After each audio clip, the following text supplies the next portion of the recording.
And this is a weird one.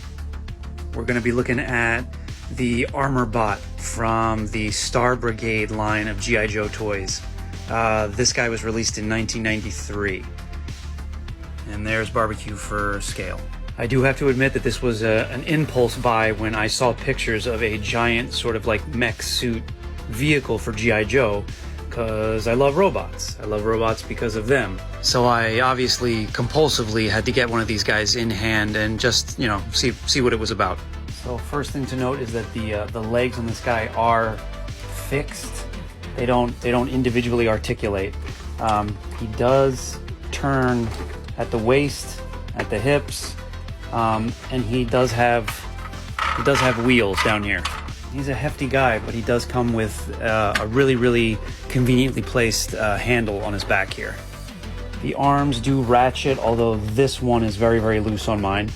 And on this arm, this lever is supposed to fire missiles, but mine's not working. This is supposed to rotate and fire all of these out. The other arm does ratchet very well and does have a claw here.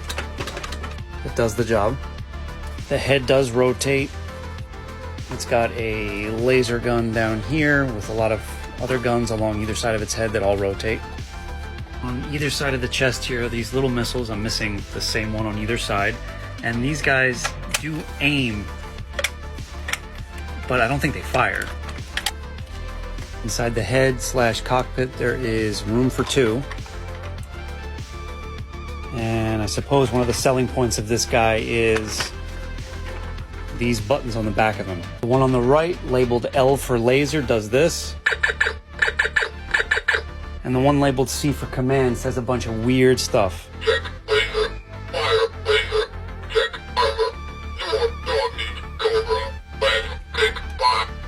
This guy came with an Armor Tech Hawk figure, which looks like this.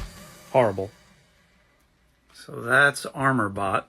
He doesn't fit the G.I. Joe aesthetic at all. And from the looks of the figure that came with Armor Bot here, G.I. Joe had evolved into something that I wouldn't have been happy with back in '93. So Armor Bot, it's a thing. It's a thing that exists that I'll be putting on eBay soon, probably.